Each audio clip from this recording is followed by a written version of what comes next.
环球大战线深入世界最前线，全球各地的观众朋友，大家好，我是叶思敏，欢迎清华大学讲座教授张妍婷将军。思敏好，大家好。前国安会副秘书长杨永明老师。思敏好，各位朋友好。陆军退役少将厉正杰将军。思敏好，各位观众大家好。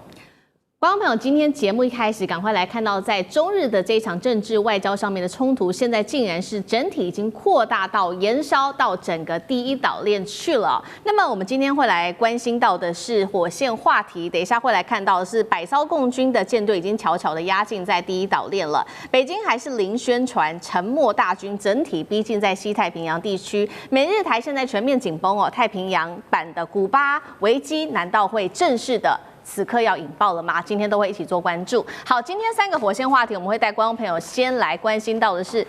来自于这个百艘解放军的军舰，现在可以说已经整体压境在第一岛链了。等一下，厉将军会带我们来看，包括北京，我们现在要来了解它到底在下什么猛棋，而且媒体在中国大陆的媒体方面是完全沉默，没有做任何相关的报道的，非常的神秘。等一下来做关心。解放军这一次出动，包括了它的空中有3剑客，还有海上的神盾舰052D， 打造第一岛链外海最强沙阵吗？最后来看到的是，难道太平洋的版的古巴危机会重演吗？美国在这个时候会做出怎么样的抉择？赶快来看到这是最新消息，12月4号来自于路透社的最新报道。刚刚讲了，大陆的媒体是没有报道的，所以我们看到来自于路透社的报道，就是中国大陆在本周在第一岛链已经部署了超过100艘的海军舰艇，还包括了在海警船都有。一路是从黄海的南部一直到东海、南海，都可以看到各种的武器深入在整个西太平洋地区。90艘目前仍在西太平洋这边很活跃的做活动，执行针对外国船只的模拟攻击演练以及操演区域拒止等等的行动。台湾国安局长蔡明彦同步证实，确实共军在西太平洋有4支的海军编队正在活动。路透社也特别指出了，部分共机的舰艇跟战机都已经开始对外国船只进行刚刚讲的这个模拟攻击以及拒止的行动，目的都是要来阻绝美军的增援，要来封死第一岛链。赶快来看到下一张图，等一下会请厉将军带我们特别来关心第一岛链的要冲。我们今天会从北到南，一直看到几个重要的地点，不管是从大隅海峡到这个普格拉海峡，一直到这个宫古跟巴士海峡，都可以看到解放军的武器。如果解放军真的有眼转战，会如何来做进攻？这个有关于战情，我们请厉将军来带我们看。思敏给我的作战任务由眼转战。是指挥官受命后，第一件事情要做任务分析。任务分析第一件事情要确认指挥官的作战任务，还有我军要如何部署跟行动。作战任务第一个分析就是这个要决定自己的有几个任务，哪个是主要任务，哪个是次要任务。好，这是第一个我们做任务分析要知道的。那各位可以判断，好，如果这时候这个台湾有事，然后就是日本有事，那现在如果说你是战场指挥官的话，你会优先你的任务优先目标是日本还是台湾？我想大家显而易见，应该就是以台湾为主要任务。好，这个是次要任务。第二个来讲，我们在讲兵力运用方面，一定要讲究集中与节约。好，在集中方面要打击，在节约方面，尽量用拘束。那如果说日本跟台湾哪边来讲，我集中兵力的地方，现在如果说是这个我是东部战区指挥官来讲的话，有上百艘战舰受我指挥，这种状况下，我一定集中兵力来打台湾。好，那日本方面来讲的话，我就节约兵力，我不用用很多的兵力。那第三个，我们讲拘束与打击，将次要的方向你一定要拘束住，让日本动不了，让日本不敢动。这个时候，让他没有办法来支援台湾的作战，这时候我才能够用全力打台湾。基于以上几个原则，我们来做我们的兵力部署跟判断。好，当然这个解放军来讲的话，它可以利用大隅海峡跟马毛岛在这个地方，用少部分的舰艇，还有用它的导弹来对它做威胁，然后让日军在这个地方不敢轻举妄动。还有一个地方不要忘了，就是北边有一个大毛俄罗斯。俄罗斯如果这时候可以跟中国在军事同盟来讲的话，对日本的北方，我们经常看到，包括白令海峡啊这些地方来讲的话，甚至于这个北海道这边，若俄罗斯在北边有所动作哈。那甚至于朝鲜那边有所动作来讲的话，我相信日本会被拘束在这个地方。这时候高市早苗或这个他们的这个小泉哈，我相信这时候一定不敢轻举妄动。那第二个来讲的话，我认为会用的地方就是这个以这个他的舰队哈，一定会出这个宫古海峡哈，宫古海峡，这趁着你不敢动的状况之下，我舰队立刻出宫古海峡。这个舰队极可能是我认为是山东跟辽宁双航母的舰队，然后在这个地方哈，这个担任这个主援的任务，阻止美军就是反介入跟区域拒止。那大家还会问，那福建舰到哪里去了？我认为福建舰可能是到南海这边，是南海这边，因为美军也有可能从南海这边上来，所以我在这两个门我都关起来了哈。这南北这个东边这个门跟南边这个门我关起来，北边这边啊，我用一部分兵力拘束住日本，让日军不敢轻举妄动。这时候我就可以集中我的全力哈，因为这边海峡只有200公里宽，在这种情况下，不管我的是075哈，在075我几艘075在西边海域，076部署在这个地方，因为它有电磁弹射的无人机，可以担任制空作战，也可以登陆作战哈。放在这个地方，也可以牵制到与那国岛。它虽然说与那国岛部署了防空导弹，但是我相信，如果说以076的舰载机就无人舰载机攻击21来讲的话，要这个歼灭与那国岛的这种空导弹对空导弹，我想是这个轻而易举的事情。好，076部署在这边，075分别部署在台湾的北、中、南，置重点在北。置重点在北，南部这边也是一样，让南部的兵力不敢轻易向北转移运用。在这种状况下，我想说上百艘军舰，我如果说将台湾武统台湾，将台湾拿下来之后，各位想想看，日本这时候还没有作战意义，就没有太大作战意义的。我相信高市早苗这时候也不会在这边这个在讲说台湾有事就是日本有事，那紧接着后续就是外交上的动作。所以我认为，如果说是按照这个军事上面思维理则来讲的话，不管是主从任务主要任务、次要任务，然后这边是主要打击这边是次要打击拘束的方向，这边是拒止方向。这样我们台湾来讲，要思考我们怎么样在这种状况下能够获得美军的资源，能够获得日军的资源。我认为日军顶多大概能够提供给我们台湾的。大概2种方式，一种是情报方面的资源大概可以情报方面，可是第二个来讲的话，它可能在潜舰方面会有所的协助，因为潜舰来讲，毕竟不是水面的战艇嘛，而且你不太容易判断是哪一个国家的这个潜舰，但是大家不要忽略了如果说它潜舰这个要到这边来的话，同样如果解放军在这边这个如果这边有076来讲的话这边有这个它这个航空母舰上面都有相关的反潜机那双方来讲，未来在这个地方极可能不管是水面或者是水下都可能爆发主要的战场会在这边发生，但是关键还是在主要作战还是台湾的登陆作战这是关键是所在，然后怎么样让登陆部队可以持续不断获得资源？我觉得解放军在这方面也做了很多的这种功课，包括他这个做了那种登陆的接驳船，一艘接一艘的那种接驳滩岸的接驳船或者是说它的滚装货轮都是登陆的持续战力。所以在这种状况下，我认为说是日本如果说是要来协助台湾作战，确实是有它的困难，因为这个地方毕竟隔了这么多个马毛岛、奄美大岛。那如果说这个055大区的舰队又在这个地方对它形成威胁，切断它大家看到很明显的切断它的兵力。我觉得我们台湾来讲，还是要思考怎么样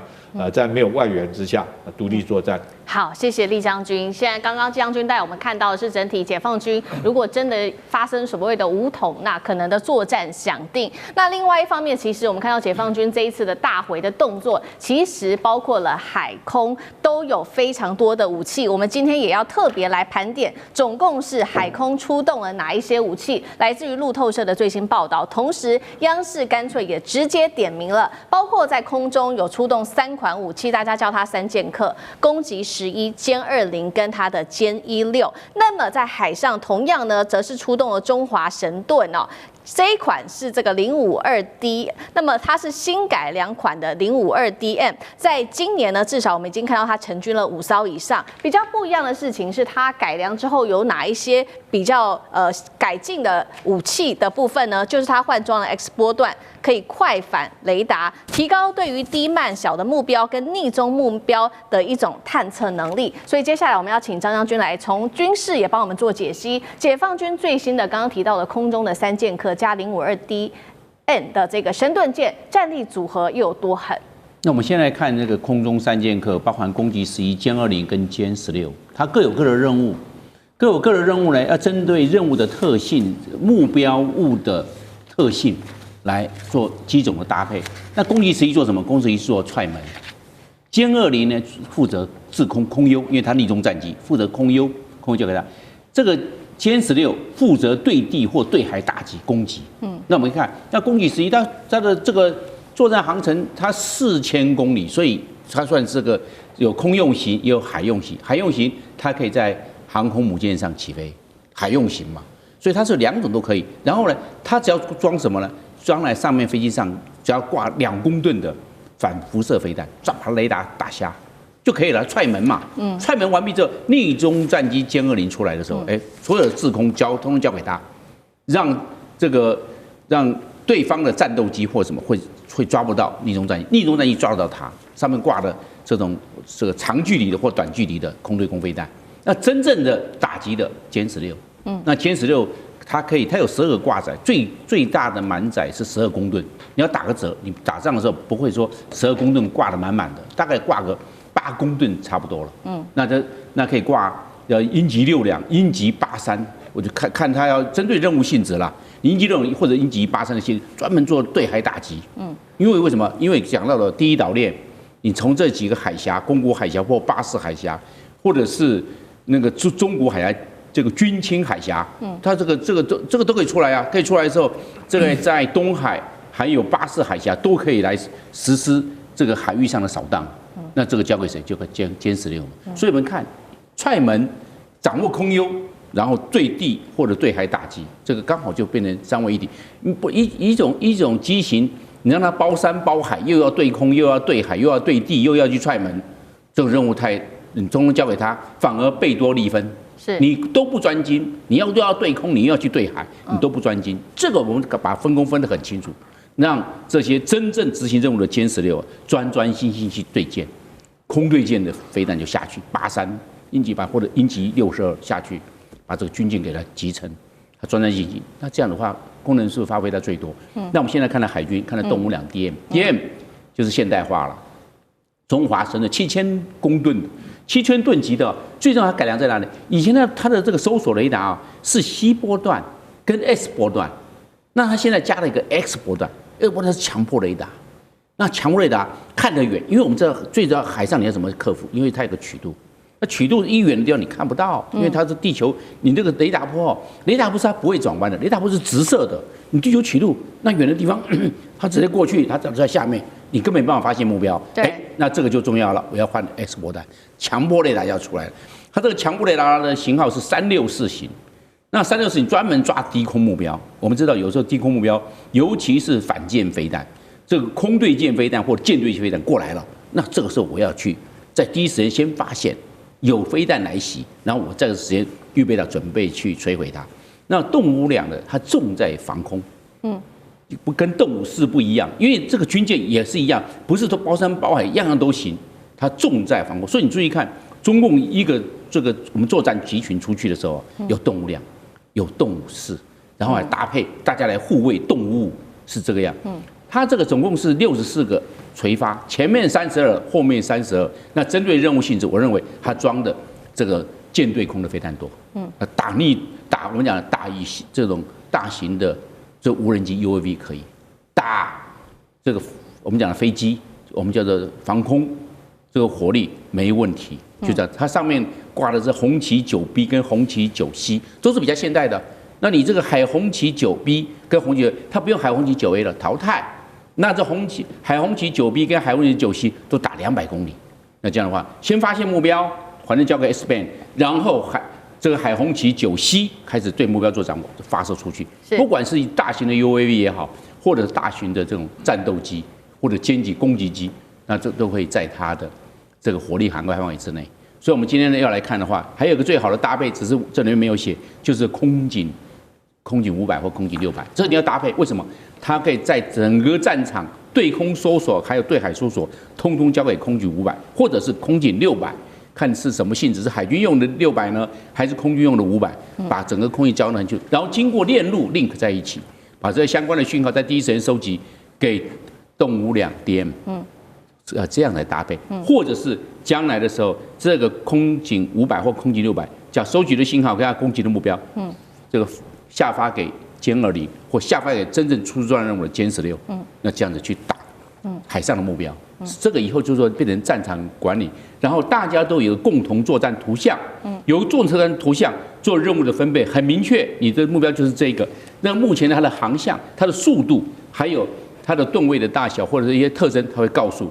这个执行任务的飞行员，任务飞行员一发射之后，他就接管，把这个信号去导引这个飞弹过去攻击那海上的目标。所以将来都是一种任务型的搭配，没有一架飞机它要包山包海，什么都要去做执行。这样的话，让飞行变成单纯化、组合化，达到最大的作战效益。是好，我们看到整体来说，等于说这一次不管是海是空，解放军已经释出了各种的武器。不过现在外界其实也在做一个担心，就是因为有一些事情比较诡异。过去如果是做相关的演习的时候，其实不管是官方的媒体或者官方或者是他们的媒体，可能都会释出一些消息，但是这一次却是一句话都没有讲，大家才在猜说没有讲的话，其实感觉是更可怕的，是不是有可能由演转战？零宣传的状况之下，这个类似过去太平洋的古巴飞弹危机，是否可能会真的到来呢？杨老师有怎么看？现在目前已经确定，还是至少有90艘以上的水面舰在整个黄海、东海的集结。那我觉得这个当然是在11月7号高市早苗的发言之后所看到的这个情况。目前我觉得目前还是在集结跟演习的这个阶段，它会不会接下来采取一些真正的任务的行动，不确定。但是呢，可能有3种。第一种就是持续的一种集结演习，产生一种威慑。这个威慑效应当然就是告诉日本、美军，甚至台湾这边。那针对高市的发言，因为高市的发言他提到，就是台湾有事，就台海战争会影响到日本的存亡事态，所以呢，暗示的有日本行使集体自卫权，自卫队派兵，而且是跳过美日安保单干的这样子的一种可能性。那他到现在为止不愿意收回，所以呢，大陆这边也不做任何其他的宣示，就是做兵力的集结。他觉得可能你们这些决策者，你们这些保守右翼不太了解，实际上现在中国大陆的解放军的发展，还大概是停留在10-20年前对于解放军的认知。你看今年光是印巴空战到93阅兵这2个事件，其实就显现解放军的就是整个武器的这种精良跟作战能力。因此，他就用这种方式来去有一种威慑。第二种可能呢，那就是有攻击。那这个攻击我们不确定会不会真的产生。我等一下回来讨论。那第3个呢，那就是封锁。这个封锁一定是针对台湾，因为高市自己在去年的时候，他也曾经说台海封锁就会造成日本的存亡积态，那你就来啊。不要忘记你还已经讲过了。所以我目前觉得现在在日本、韩国、美军驻日美军，甚至我们台湾所有的军队。海防以及国安人员还有情报人员一定是待命的，而且非常的就是说密切会去观察，可能甚至每个小时要提供相关的这些情资然后一段时间他立刻要做一些研析判断。我觉得目前军事层面判断这个比较是维持在威慑的这个效应上，但是你要做最坏的这种就是说打算，因此。这样子的一些怎么打算呢？你当然可能要待命，可能要因应相关我们刚刚提到的这些情况的出现。不过我个人觉得大陆这边目前没有其他的理由说这么快速的由演转战，但是呢，也要看日本这边的反应。那所以你看到这几天高市就开始不断的在退回原点做修正，可是大陆这边觉得你是这样在这个推脱，你在搪塞，没有真的这种就是诚意要去收回，以及面对这个问题，你讲错话，然后你事实上美国都不支持你，因为美国觉得，怎么你走在前面，要我来帮你收尾啊？对，那这样子的一个情况产生，川普还打电话给高市来去敲打。对，所以现在我觉得紧张的情势是很高了哈。那让日本这边也了解到，自卫队这边一定都会每个小时不断的讯息到防卫省，防卫省到官邸，官邸到高市，告诉他现在大陆在那边90艘水面舰集结，你一定要谨言慎行。我觉得形势其实在日本的政界是非常紧绷的。好，谢谢杨老师。那我们休息一下，马上回来。地缘政治、美中之争、战略价值、强权崛起、小国生存，现在与未来洞悉事件走向，掌握世界脉动，全球观点尽在环球大战线。